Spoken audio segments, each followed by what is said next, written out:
Friends ನೋಡೋಣ ಹೇಗೆ ಮಾಡೋದು ಅಂತ. ಫ್ರೆಂಡ್ಸ್, ಈಗ ಈ ಒಂದು ಇಯರಿಂಗ್ ಮಾಡೋದಕ್ಕೆ ಏನೇನು ಬೇಕು ಅದು ಹೇಗೆ ಮಾಡೋದು ಅಂತ ನೋಡೋಣ.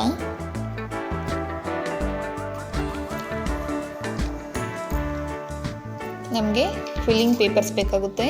ಕ್ವಿಲ್ಲಿಂಗ್ ಶೀಟ್ಸ್ ನಾನಿಲ್ಲಿ ವೈಟ್ ಮತ್ತು ಬ್ಲೂ ತೊಗೊಂಡಿದ್ದೀನಿ. ಮತ್ತು ನಮಗೆ ರಿಂಗ್ಸ್ ಬೇಕಾಗುತ್ತೆ. ಈ ರೀತಿ ಸ್ಮಾಲ್ ರಿಂಗ್ಸ್ ಸಿಗುತ್ತೆ ನಿಮಗೆ. ಈ ಥರ ರಿಂಗ್ಸ್ ಬೇಕಾಗುತ್ತೆ. ಮತ್ತು ಹುಕ್ಸ್ ಬೇಕಾಗುತ್ತೆ ನಮಗೆ ಹಾಕ್ಕೊಳ್ಳೋದಕ್ಕೆ. ನೋಡಿ, ಈಗ ಒಂದು ಶೀಟಲ್ಲಿ ನಾನು 4 ಫೋಲ್ಡ್ ಮಾಡ್ಕೊಂಡಿದ್ದೀನಿ. ಮಾಡಿಕೊಂಡು ಈಗ 4 ಪೀಸ್ ಅದನ್ನು ಕಟ್ ಮಾಡ್ಕೊಳ್ಳೋಣ. ನೋಡಿ, ಕ್ವಿಲ್ಲಿಂಗ್ ಟೂಲಲ್ಲಿ ಈ ರೀತಿ ನಾವು ಇದನ್ನು ರೋಲ್ ಮಾಡ್ಕೊಬೇಕಾಗುತ್ತೆ. ಯಾಕಂದರೆ ಮಿಡ್ಲಲ್ಲಿ ನಮಗೆ ರಿಂಗ್ ಥರ ಬರಬೇಕು. ಅದಕ್ಕೋಸ್ಕರ ನಾವು, ನಿಮ್ಮಲ್ಲಿ ಪೆನ್ ಇದ್ದರೆ ಪೆನ್ನಿಗೂ ಕೂಡ ಈ ಥರ ರೋಲ್ ಮಾಡ್ಕೊಬೋದು ಫ್ರೆಂಡ್ಸ್. ನೋಡಿ, ಈಗ ಗಮ್ ಹಾಕಿ ನಾವು ಇದನ್ನು ಸ್ಟಿಕ್ ಮಾಡ್ಕೊಳ್ಳೋಣ ನೀಟಾಗಿ.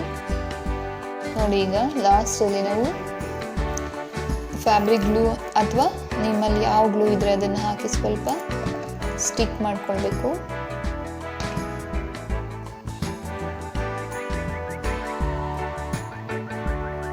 ಈ ರೀತಿ ರಿಂಗ್ಸ್ ನಮಗೆ ವೈಟಲ್ಲಿ 3 ರಿಂಗ್ಸ್ ಬೇಕು ಮತ್ತು ಬ್ಲೂ ಅಲ್ಲಿ ಕೂಡ 3 ರಿಂಗ್ಸ್ ಬೇಕಾಗುತ್ತೆ. ಒಂದು ವೈಟ್ ಇದಕ್ಕೆ ಇಯರಿಂಗ್ ಹುಕ್ ಕೂಡ ವೈಟ್ ರಿಂಗ್ಗೆ ನಾವು ಇಲ್ಲಿ ಗೋಲ್ಡನ್ ಕಲರ್ ರಿಂಗ್ ಹಾಕಿ ರೋಲ್ ಮಾಡ್ಕೊಳ್ಳೋಣ. ಗಮ್ ಹಾಕೊಂಡಿದ್ದೀನಿ, ಅಂಟಿಸ್ಕೊಳ್ಳೋಣ.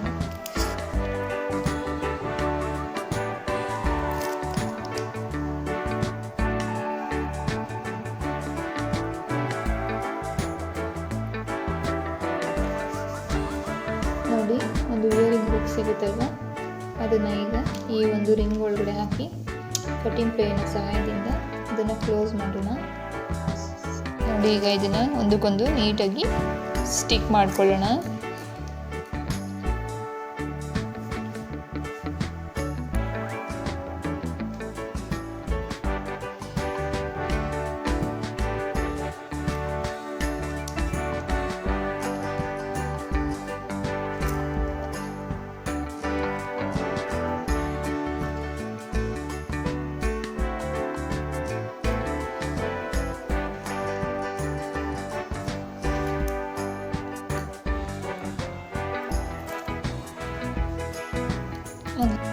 ನೋಡಿ, ಈಗ ಇದು ಆಗಿದೆ.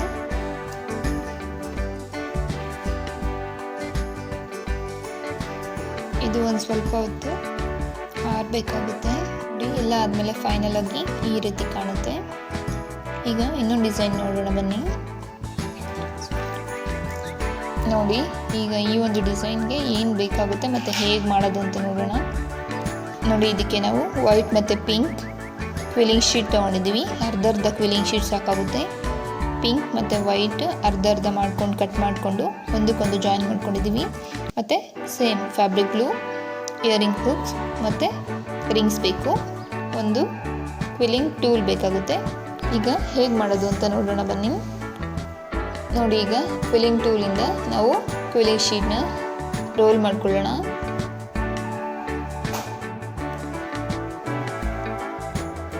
ನೋಡಿ, ಈಗ ಇದು ಸ್ವಲ್ಪ ಲೂಸಾಗಿ ಮಾಡ್ಕೊಬೇಕು. ಎಲ್ಲದಕ್ಕೂ ನಾವು ಟೈಟಾಗಿ ಮಾಡ್ಕೊಂಡಿದ್ವಿ, ಆದರೆ ಈಗ ಇದನ್ನು ನಾವು ಸ್ವಲ್ಪ ಲೂಸಾಗಿ ಮಾಡ್ಕೊಬೇಕು. ಈಗ ಮಾಡಿಕೊಂಡು ನಾವು ಲಾಸ್ಟಲ್ಲಿ ಗಮ್ ಹಾಕಿ ಸ್ಟಿಕ್ ಮಾಡ್ಕೊಳ್ಳೋಣ.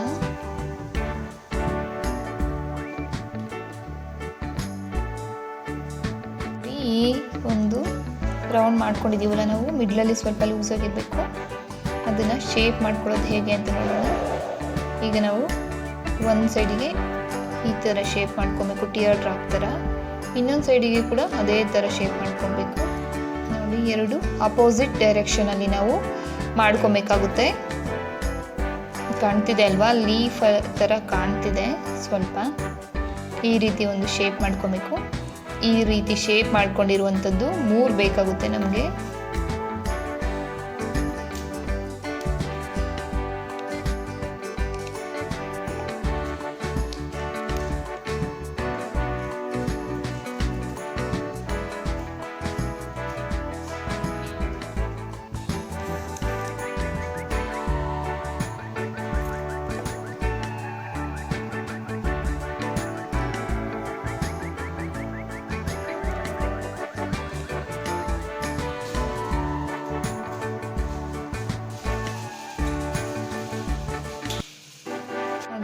ಒಂದು ನಾವು ರೋಲ್ ಮಾಡ್ಕೊಂಡಿರೋದಕ್ಕೆ ಈಗ ಹುಕ್ ಹಾಕ್ಕೊಳ್ಳೋಣ.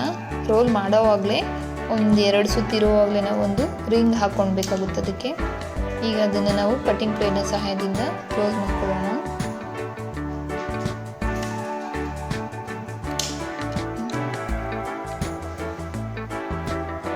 ಈಗ ಲಾಸ್ಟ್ ಆ್ಯಂಡ್ ಫೈನಲಲ್ಲಿ ಇದನ್ನು ನಾವು ಜಾಯಿನ್ ಮಾಡೋಣ. ಗ್ಲೂ ಹಾಕಿ ಸ್ಟಿಕ್ ಮಾಡ್ಕೊಳ್ಳೋಣ.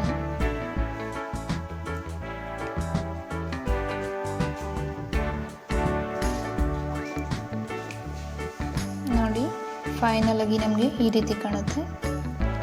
ನಾವು ಆಲ್ರೆಡಿ ಒಂದು ಮಾಡ್ಕೊಂಡಿದ್ದೀವಿ ನೋಡಿ, ಇದು ಒಣಗಿದೆ ಕೂಡ.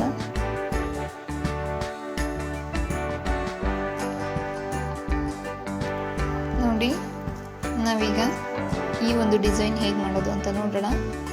ಇದಕ್ಕೆ ಬೇಕಾಗಿರೋದು ನಮಗೆ ಒಂದು 5 ಶೀಟ್ ಆಗುವಷ್ಟು ಕ್ವಿಲ್ಲಿಂಗ್ ಶೀಟು, ಸ್ವಲ್ಪ ಲೈಟಾಗಿರೋ ಗ್ರೀನ್ ಕಲರ್ ಒಂದು, ಮತ್ತು ಫುಲ್ ಡಾರ್ಕ್ ಆಗಿರುವಂತಹ ಗ್ರೀನ್ ಕಲರ್ 5 ಶೀಟು ತೊಗೊಂಡಿದ್ದೀವಿ. ರಿಂಗ್ಸ್ ತೊಗೊಂಡಿದ್ದೀವಿ. ಇಲ್ಲಿ ಗ್ರೀನ್ ಕಲರ್ ಸ್ಟೋನ್ ತೊಗೊಂಡಿದ್ದೀನಿ, ಮತ್ತು 1-2 ಹುಕ್ಸ್ ತೊಗೊಂಡಿದ್ದೀವಿ. ಕ್ವಿಲ್ಲಿಂಗ್ ಟೂಲ್ ತೊಗೊಂಡಿದ್ದೀನಿ, ಮತ್ತು ಫ್ಯಾಬ್ರಿಕ್ ಗ್ಲೂ ತೊಗೊಂಡಿದ್ದೀನಿ. ಈಗ ಹೇಗೆ ಮಾಡೋದು ಅಂತ ನೋಡೋಣ.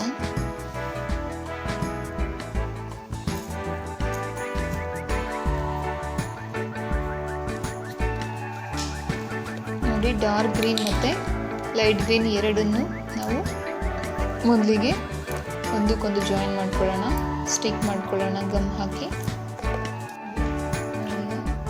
ರೋಲ್ ಮಾಡ್ಕೊಳ್ಳೋಣ. ನಾವಲ್ಲಿ ಫೆವಿಕಾಲ್ ನಿಮಗೆ ಯಾವ್ದು ಬೇಕು ಅದನ್ನು ನೀವು ನಿಮಗೆ ಎಷ್ಟು ದೊಡ್ಡದಾಗಬೇಕು ಅಥವಾ ಸಣ್ಣದಾಗಬೇಕು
ಫ್ರೆಂಡ್ಸ್, ನೋಡಿದ್ರಲ್ವಾ ನಾನು ಹೇಗೆ ಒಂದು ಜ್ಯುವೆಲ್ರೀಸ್ ಮಾಡಿದ್ದೀನಿ ಅಂತ. ನೀವು ಕೂಡ ಮಾಡಿ ಮನೇಲಿ ಟ್ರೈ ಮಾಡಿ. ಅದು ಹೇಗೆ ಬಂದಿದೆ ಅಂತ ನನಗೆ ಕಾಮೆಂಟ್ ಮಾಡಿ ತಿಳಿಸಿ ಫ್ರೆಂಡ್ಸ್. Thanks for watching.